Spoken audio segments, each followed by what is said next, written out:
Welcome to sunny Cyprus for a BNTS update mid-October. Just here at Petri to Romiou, the Rock of the Roman, Aphrodite's Rock, quite a popular place in Cyprus. Anyway, a few subjects to talk about, to update you on. The first is teams, the second is challenges, the third is the exercise and conditioning program between now and Christmas, and the fourth is finance and what I know about the finance at this point in time. Now, the assumption is that we're working towards the World Nations Championship in November of 2021. That's in Hong Kong, planned to be Hong Kong. I have no inside information, but that will give us a lead-in time between now and then of 1 year.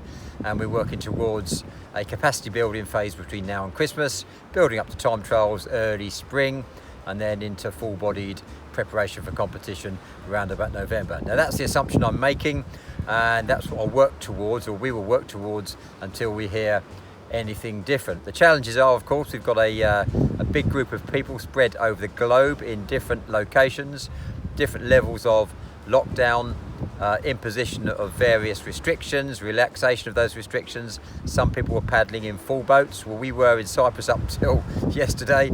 I think in Singapore they're paddling 4 in a boat.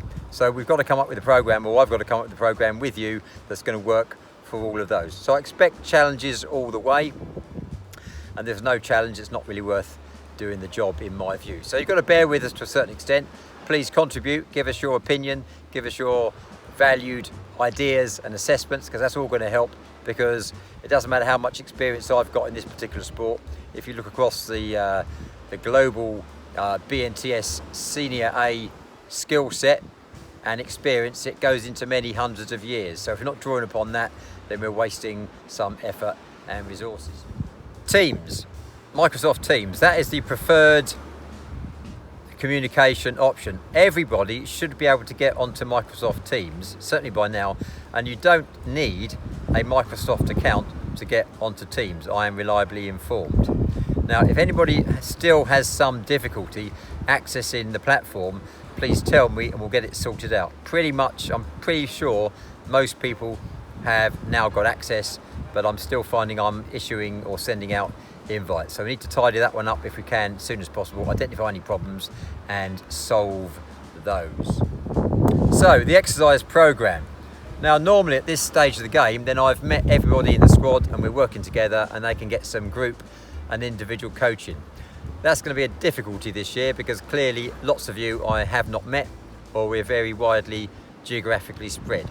We're engaging coaches in the different locations who will act as assistants to me or part of the coaching team. I'm not too fussed about the titles, to be quite honest with you. We're working as a team, as a unit, have a single focus and a single aim. So exactly what their title is of non-importance to me, but they are coaches in the GB squad. Like I say, I'm operating cost neutral. I don't expect anybody else to do that. That's just part of the game when you take the job on. There'll be a program. Now, the program will be multifaceted.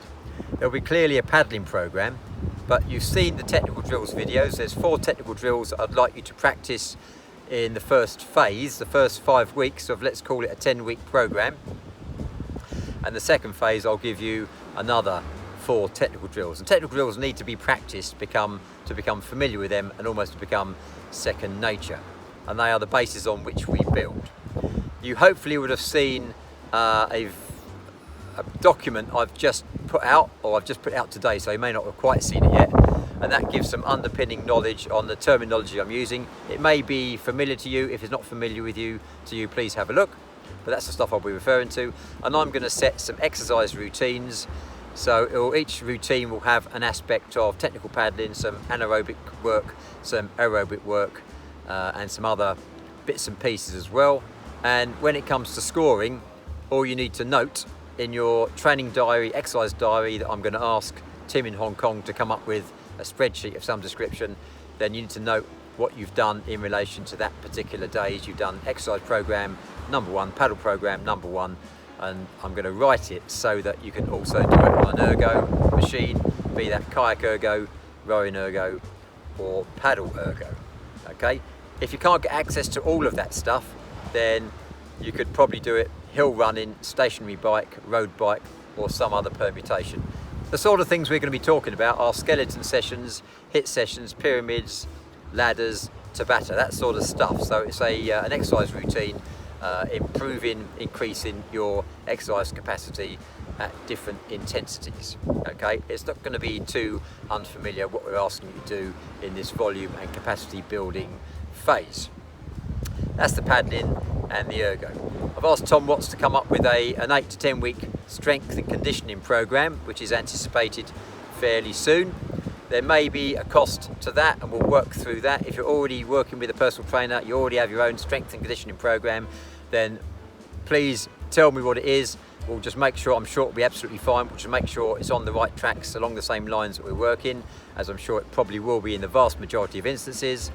And what I'll also do, in case of lockdown, or if you like calisthenics anyway, like I do, we'll have a low-tech, low equipment routine as well, and periodically we'll just get people together and do an exercise session online, and that'll be 3G and 4G along the same lines as we've been doing for the last few months. So that's your exercise program, multifaceted.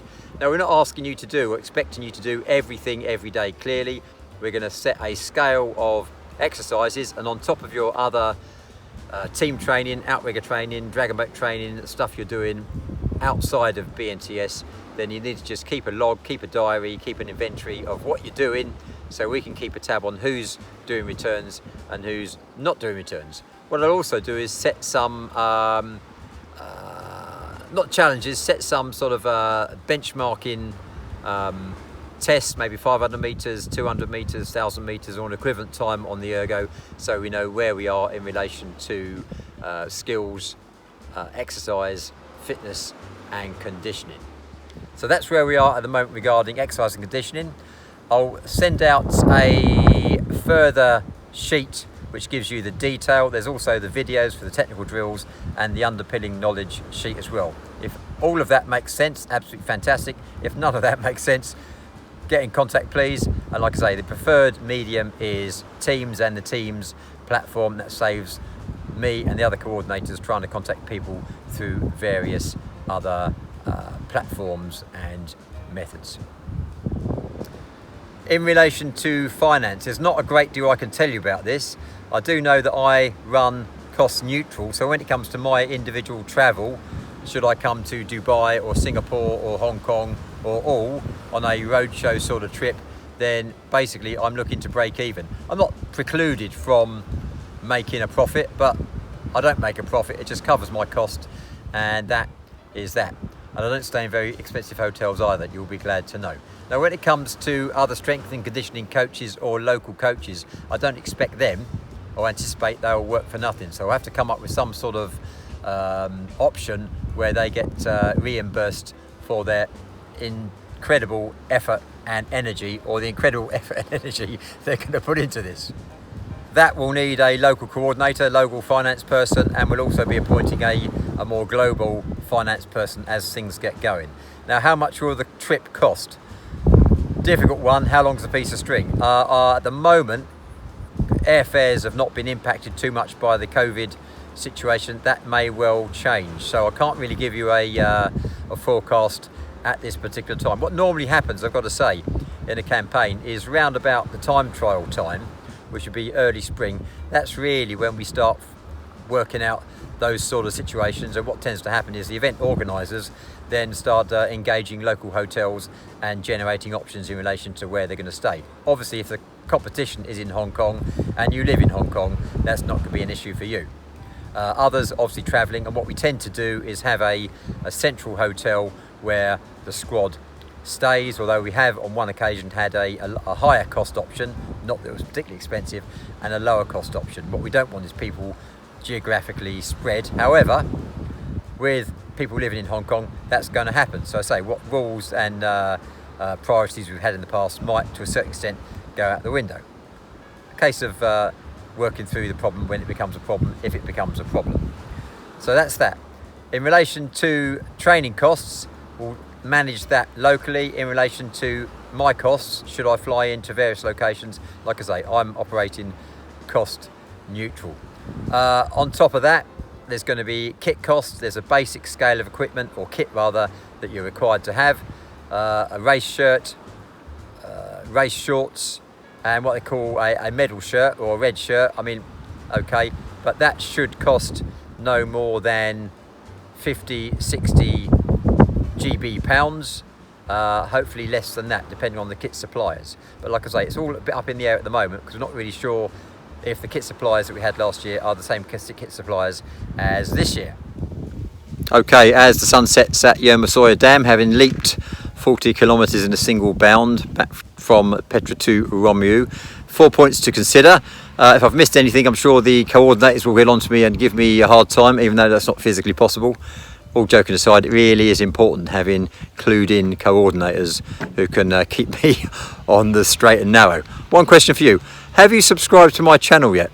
If not, why not?